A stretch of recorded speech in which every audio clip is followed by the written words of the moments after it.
Welcome to the Seriously podcast. I'm your host, Annalise Gann. Now let's get into it.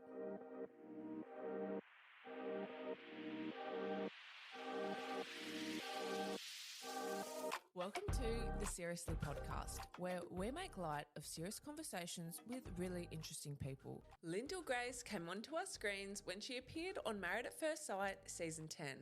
Her on-screen romance with MAFS husband Cameron didn't work out, but Lyndall has gone on to live her best life, which, if you follow her on Insta, involves attending VIP events, rollerblading, and hitting up Perth's best beaches. If you're big on the reality TV scene, you'll know that the star has had a lot going on lately, but that's her truth and her story to tell. So here she is, everyone, the beautiful Lyndall Grace. Lyndall Grace, welcome to Seriously. Hi, thank you. Thanks for having me. Thanks for coming on. I'm so excited that you're finally here. I know. Now, we've met at events. Yes. But I recently messaged you because not only are you in the public eye and very famous, but we are going through something very similar right now. Yeah, big time. We're both going through relationship breakups. Can I ask, like woman to woman, how are you doing? Oh God, it's hard. Like today, I felt like was a really good day, but like you asked me 2 days ago, and I was like couldn't get out of bed. Like cried on the way to work, cried after work. Like it's hard. Like I feel like I have days where I'm amazing, and I'm like, yeah, I'm gonna be okay, and then I have days where I'm like, I am never gonna find somebody that loves me the way that I need to be loved, and like that's hard. That's like a hard weight to be like, oh yeah, that's fine, you know. Oh, but it's not true. You definitely will. I know. I mean, I hope so. I think I spent a lot of my like childhood or like growing up thinking that I was never going to be married, and so I didn't like set my sights on it. And now it's like I finally can. Like I feel like I am going to find that person. I am going to find my forever person. But then it's like I also feel like I'm just starting to figure out what I'm doing with it all and like what I want for that. So it's I don't know. It's hard to navigate.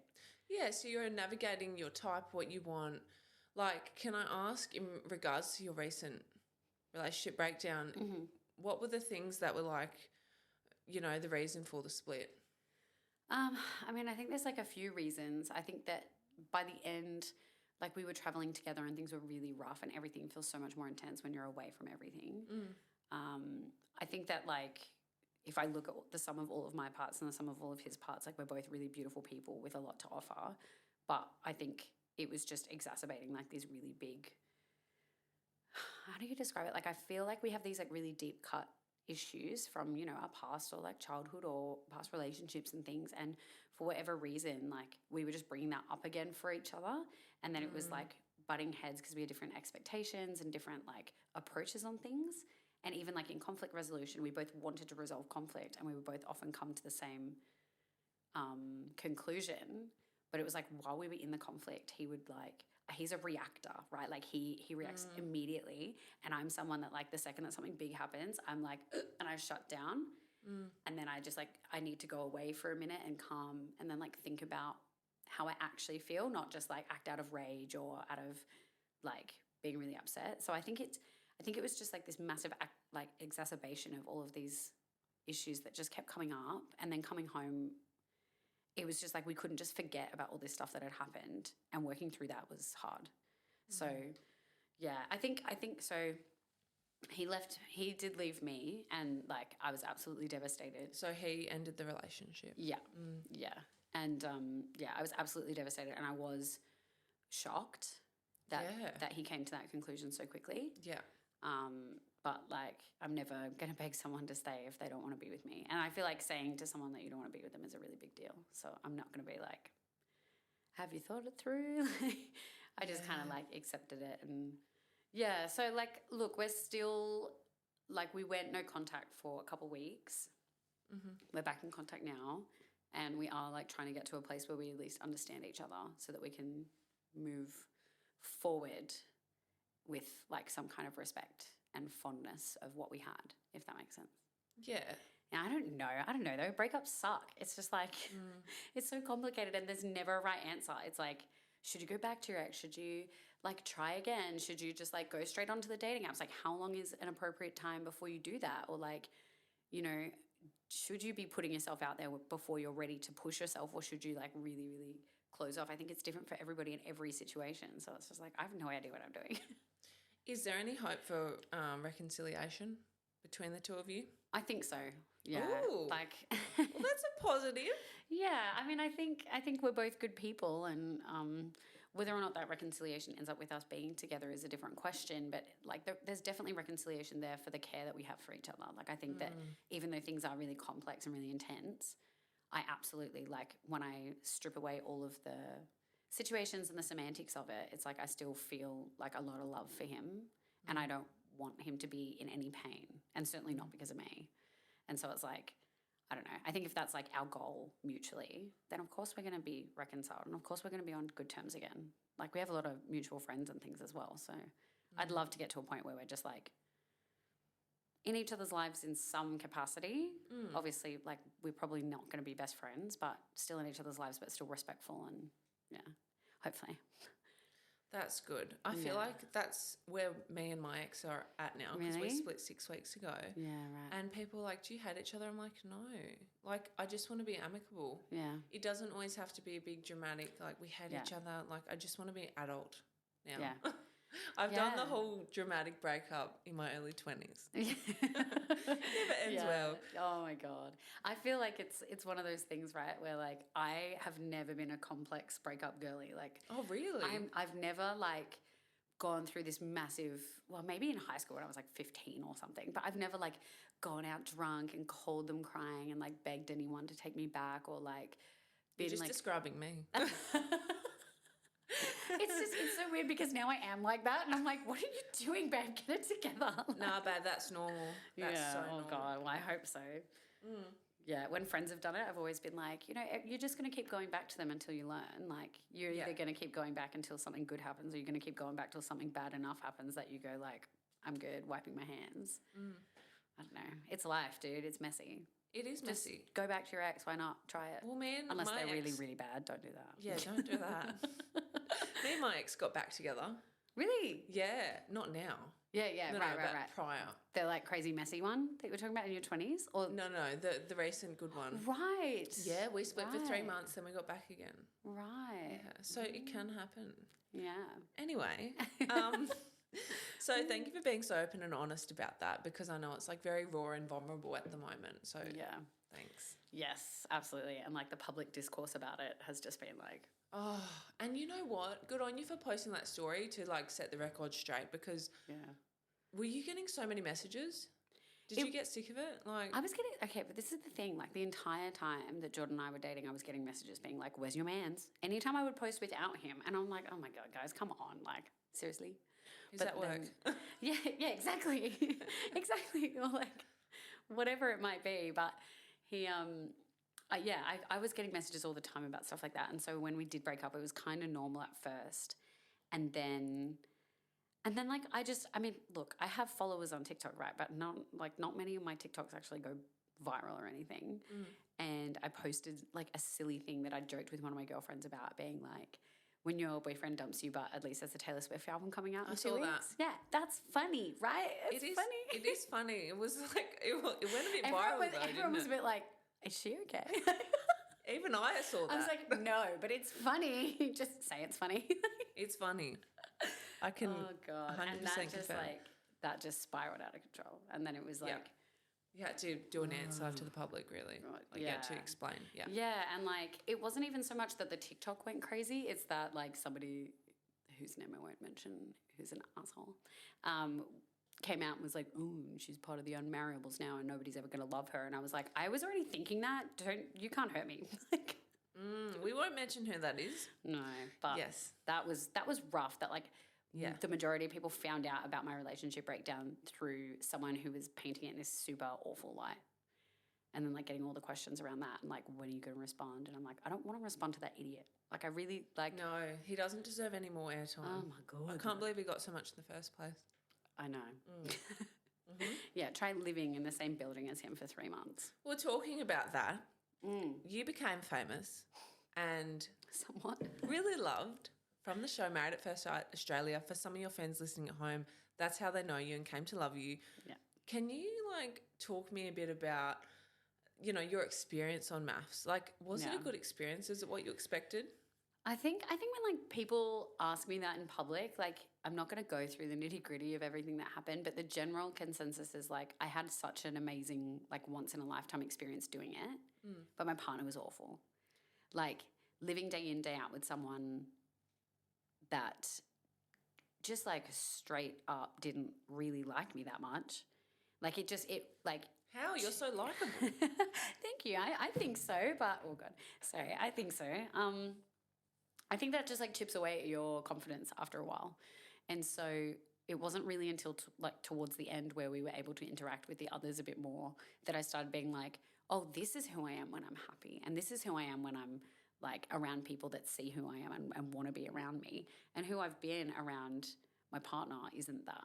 But because you're doing 24/7 and it's like you've got the on-camera version of him and an off-camera version of him and it's so confusing trying to navigate it all that like I think that when I came home, it was just like this massive like release of like, oh my God, I can just be again. Like I don't have to worry about pissing somebody off or like hurting their feelings or saying the wrong thing because they don't understand like where I'm coming from. I can just be myself. So it was like, I would say now like I've recovered from it and it was definitely worth doing for the people that I've met and the opportunities that I've had. Like I never in my wildest dreams could imagine like just the grandeur of like being on something like that and like the difference that I've been able to make and the work that I've been able to do has been fantastic. So like now it's worth it, but there were definitely times where I was like, that was the hardest thing I've ever probably went through. Yeah. And that's a big thing. Like I've been through some stuff. So, of course. yeah. Did you ever like him? I did. Yeah. Oh, absolutely. Like, I don't know, like for a while there, I was like a bit embarrassed to say that because it seems so obvious to everybody, like watching it back. Yeah. But then when I think about like the actual facts of our relationship and how it kind of went, like we were so good at the start and things started to get a little bit messy when we were arguing. And like, I don't know if anyone remembers Family Day, but like we had a big blow up around his mum and like his mum calling me insecure and whatever. And like that was probably our biggest fight. And then the next week, I think, was retreat. And on retreat, I would happily say that we were one of the strongest couples there because it was like we were given this freedom to just roam around this house and do whatever we wanted. And Cam got to be outdoors, which he loved. And he would like come and check on me. Like we were sleeping together. We were cuddling every night. Like everything was good. And I was like, oh, this is who we are. Yeah. This is the person that I met at the start. And it's just that, you know, he is really struggling with being in the city. And so I think that kind of carried me through the rest of it. And so everyone watching is like, what the hell? Like he doesn't like her. Why is she still with him? It's like we had really beautiful moments as well. Which they didn't show. Yes. Yeah, exactly. There was too much drama going on at retreat, I feel like. Yeah, they definitely missed like quite big milestone things, I think, for us. Like talking about what was going to happen after the experiment. Like he invited me to his Christmas party.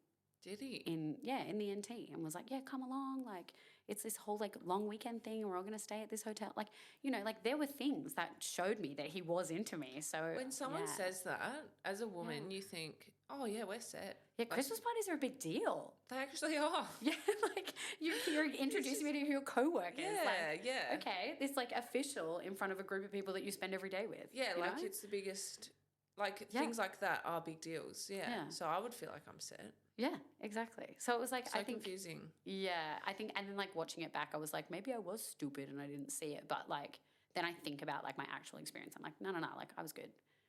Yeah. So all up, amazing, but hard.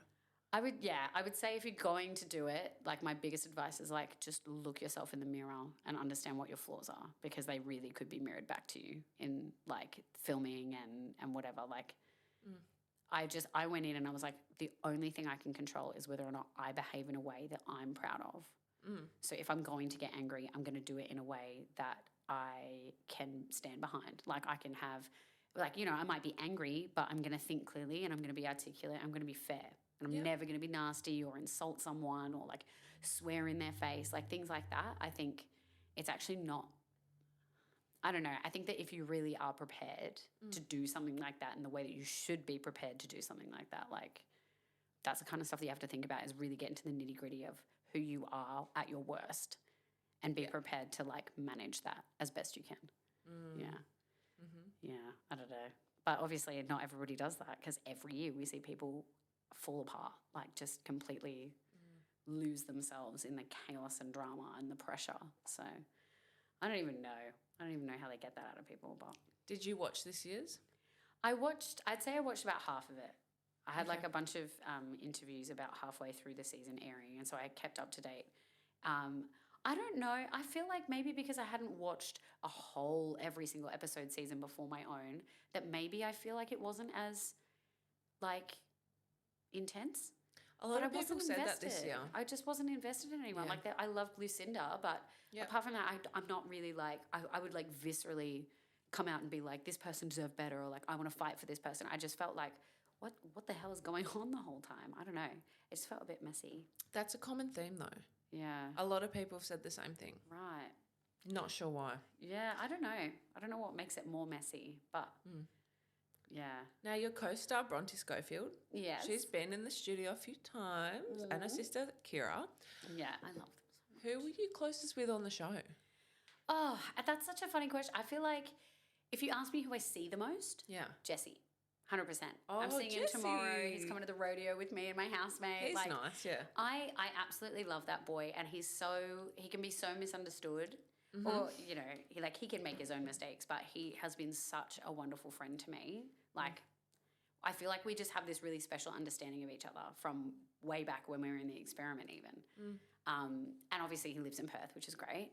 I'd say in terms of like friendship and like my soul seers, the people that see me like to my core, Sandy, absolutely number one. Bronte, absolutely. Like we clicked from the moment we met, just immediately like, oh my God. It was like, she asked me why are you doing MAFS? And I went, well, you're from Perth. You know what the dating pool is like there. It's tiny. God, it's pretty shocking. It's not good.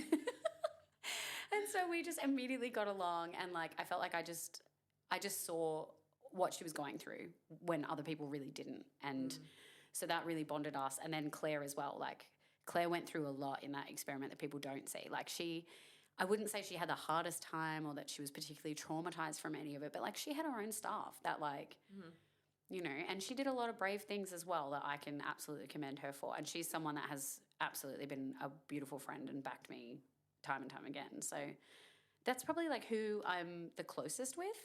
I'd say I'm still pretty good friends with most of the cast though.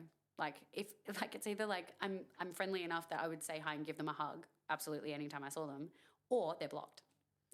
I was going to say, I'm never seeing one person ever again. Yeah. Now, switching lanes a bit, I want to make it a little bit more personal.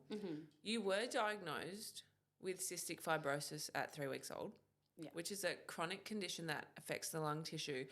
Can you talk to me a bit about that and your experience? Yeah. I think like a lot of people see it as this like really heavy thing that I had to put up with my whole life, but I think definitely as a child, like I was very healthy for having CF, and I think it was also something that like I just kind of grew up doing, so I didn't know any different. I would say that like the last few years have been such a change in my life approach. So I used to make a lot of decisions based on the idea that I was only going to be around, you know, into my early 30s, and just wanted to experience everything I could experience and have the most like comfortable, secure life I could in order to just be happy and be able to say yes and enjoy the things that I enjoyed. But then this new medication comes out and it's like, you know, the possibilities are endless. Like you could live a perfectly normal lifespan. And the first feeling is this wave of like, oh my God, this is a miracle. And it is. It absolutely is a miracle. It changed every part of every day for me. And like coughing, not needing to clear my throat, like the way that I sleep, like, Wow. like everything just got so much easier and better and less painful. But then after that kind of subsides, and I think as well, like doing MAFS when I did was like a big deal because I was still processing a lot of it and realizing this like existential dread of like, well, I've set my whole life up to just have it finish here. Oh my God. And now it's like, now you've got like 40 more years that you have to keep existing for. And like, what does that look like? And are you doing something that you could do for 40 years? And like, who do you want by your side through that 40 years? And yeah, it's like, it was almost like I got hit with a ton of bricks of expectation that I'd never put on myself before. Like I expected to be where everybody else my age was. or where everybody else, like, you know, in inverted commas, where I think it seems everybody else is, but they're probably not. They're also figuring it out. But yeah, it was like this like ton of bricks. Oh my God, what have I done? Like, I didn't prepare for any of this. And what does that look like? And I'm already a failure. Like, I felt like I'd already missed my chance to have all of those things. So it was a big like high and then a massive low of like, I don't even know what this existence looks like for me anymore. Like, what am I supposed to do with all of this time? So I think trying to navigate what happened with MAFS and all of my like feelings around that, as well as factoring in that kind of existential dread, like was a lot. But essentially, like I've kind of come to the end of it and been like, I want to be exactly the way I was before, like where I was just living my life and doing what made me happy and like following, I guess like, it's going to sound lame, but following my heart and just like doing things that made me happy day to day. And that will lead to really beautiful things anyway, you know, like I don't need to be a CEO and have the biggest house and, you know, get married tomorrow and have a dog. Like it's, you know, I can just do what I'm doing and those things will come if they're supposed to. And if they're not supposed to, then that's okay. It's not going to affect the fact that I have a roof over my head or my health, you know? I love that. Yeah. Can I ask in terms of the medication perspective, so like what does your day look like? If you take all your meds, are you just like feeling normal? Yeah. Like, wow. So before you weren't? No. Like you had all the symptoms? Yeah. It was like especially like the 2 years before the medication came out, like my lung function went from 90 to 60. Babe. So losing that much lung function in 2 years and nobody could tell me why.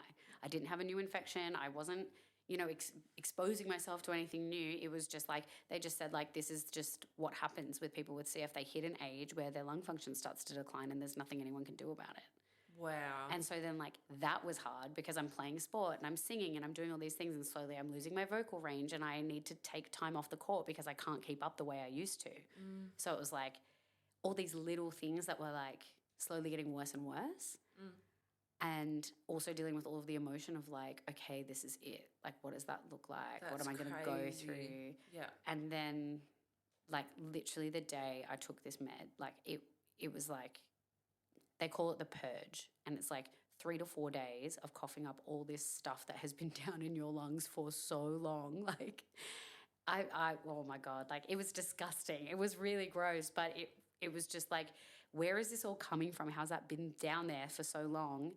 And then after the purge, it's like all these things start happening. I found that when I would laugh or when I would get excited and I would like say something out of excitement, it would come out so much louder because I like didn't have to try as hard to get the air out to make my voice project. So it was like I would laugh and I would be like, oh my God, sorry, like that's so loud because it was just like, you know, you weren't used to it. It was, yeah. And I'd always had to put in so much more effort to get that. And then it was all of a sudden like, oh, your voice is getting a bit loud, like chill out. Or like having to clear my throat every time I would speak, like before every sentence would be like, and then I would be able to talk normally. But now it's like, you know, I could have a nap for 3 hours and I still don't need to clear my throat when I wake up. Like just like even small things like that where I didn't even really notice that was happening within my body. As they started to fade away, I was like, oh, I'm doing okay. Like, you're really impressive because I would never look at you. Like, I know it's obviously a invisible illness or like chronic condition, but I'd never look at you because you're so active and go, oh, you know, maybe she has like do you know what I mean? Yeah.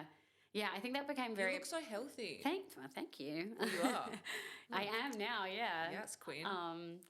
I think that was a big thing for me in COVID is that people didn't realise how under threat I actually was and how vulnerable I was. Like I was told, like, do not get it. Holy shit. Do not get that would COVID. have been scary. Oh, yeah. That was like 3 months. What did you do? Just live in your house? Yeah, I just isolated completely. I was living with my family, but like I wasn't allowed to use the kitchen or come out or like I moved back from Brisbane when the first case was found in Australia. And I just got on a plane that day. I didn't even tell my work. I was like, I'm going. Like, I was so anxious that I was going to, you know, pass away or someone I knew was going to pass away and got straight on a plane.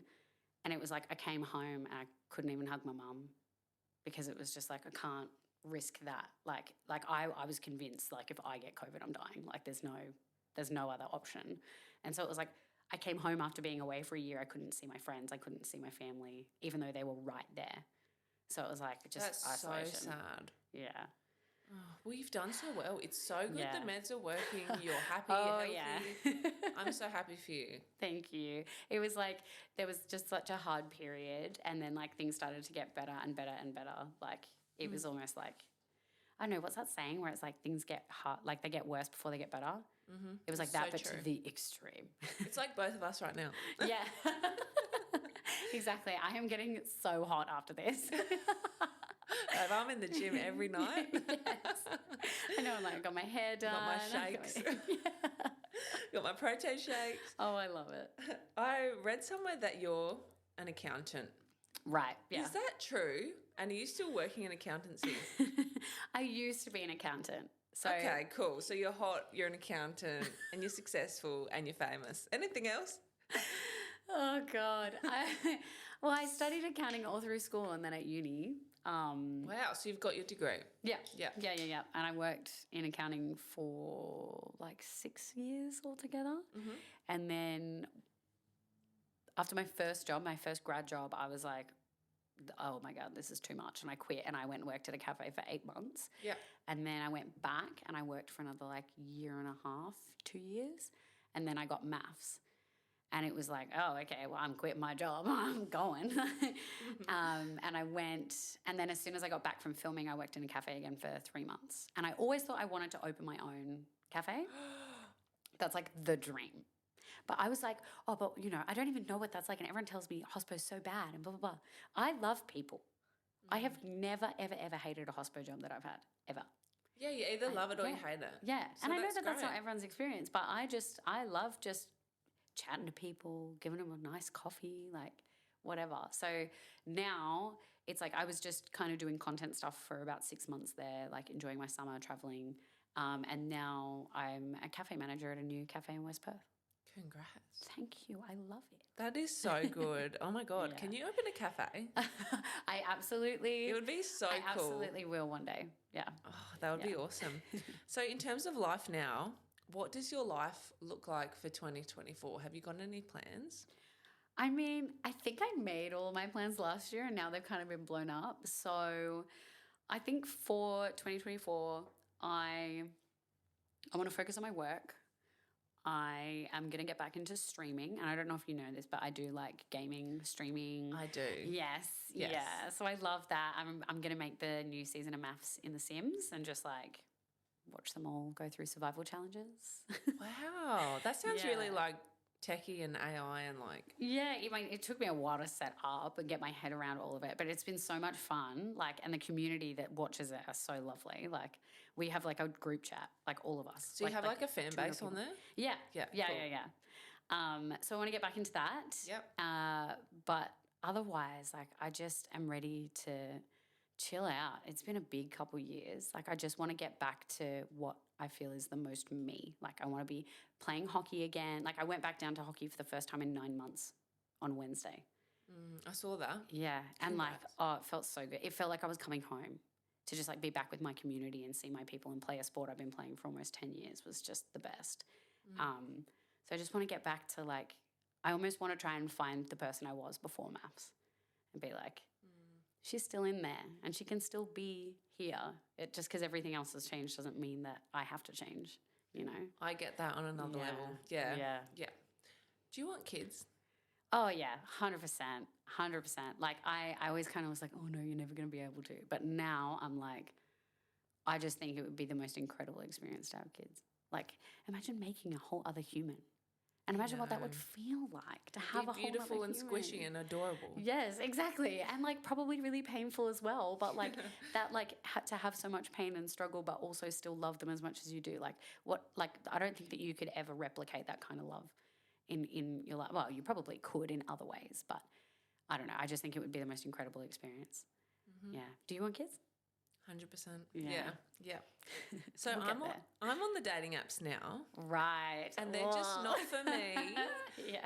What's your opinion on them? And do you think you'll date again soon? I mean, specifically, I hate Tinder and I can't stand Bumble because I am not the type of person to reply in 24 hours. But I will say, I think Hinge is really good. I think it's like the prompts are really funny and like you can strike up strike up a conversation way easier on Hinge than any other dating app. I don't know. I don't think that I'm ready to date at all, like seriously. But I do feel like I'm a pretty social being, and I feel like getting back out into the community and meeting new people and getting back into it is going to help me, regardless if it ends in like something really serious, if that makes sense. Yeah, just like friends, like meeting people, just like meeting other wholesome people that I get along with. You know, like I think a lot of people put so much pressure to find someone on a dating app. It's like, okay, the likelihood of you matching with someone that you like the look of, talking to them enough to get to a stage where you're like, I actually want to put in the effort and the time to meet this person in person, and then go on a million dates with them and then be like, oh, we're in love. Like the likelihood of that happening is very, very slim. So my approach is very chill. That was me though. Really? Yeah. Oh my God. How'd you meet your ex? Hinge. Oh, so yeah, the likelihood is so slim. We're like living proof it can happen. No, like I know that it works for dating, right? But like he was not the first person I matched with on Hinge. Like there were plenty of people, true. you know, Yeah. yeah. And I think I'll tell you a funny story is that when I moved to Brisbane in 2019, I had been playing hockey for ages, and I was like, oh, that's how I made friends when I moved to Perth. I joined the hockey league. I didn't even know it existed. I just found it and whatever. And so when I went to Brisbane, I was like, I want to start my own one. And I did. And I used Tinder, and I put all my photos of me rollerblading, and the caption was, don't talk to me unless you want to be a mighty duck. And so I matched with all these people and invited them down. And it was like after like 3 months, you could see a full web of all of the people and their connections, because I'd match with someone, they'd come down, they'd think it was funny what I was doing, being like, hey, come and join. And then they would match with people and invite them down to come down and try the sport. And then they would invite people. Oh my God. I know. It worked so well. Like, you're like the Mighty Ducks have a recruitment team, and that's me. Yeah, literally. And then I split them all into 8 teams, and we had a league, and it was amazing. Like, do you know what's funny? Me and my roommate were like, okay, we're going to make a mixed netball team the other night. And she was doing the same fucking thing. And I was like, Mia, like we can't recruit a mixed netball team on Tinder. Yes, you can. Well, we are now. Okay, look, it is so Anyone successful. wants to join? That's hilarious. Honestly, it works. Like Tinder has many uses. Dating people is not one of them. You crack me off. Oh my God. Oh my God. Well, Lyndall, you've been an amazing guest. I want to ask one more question. If you could give one piece of advice to anyone listening, what would it be? Oh, I think my one piece of advice is that it was something that I heard when MAFS was airing, and it's, if you know who you are, no one can use it against you. Ooh. Yeah. So you just have to be really sure of who you are and really explore that. And I think that from there comes so much confidence and so much love. So I don't know. It's something that really, really helped me. Mm-hmm. Yeah. Thank you for being so transparent and honest today. No, absolutely. Thanks for having me. It's been great. Anytime, girl. Thanks, guys, for tuning into Seriously this week. We'll catch you next week for another guest. Bye. Bye.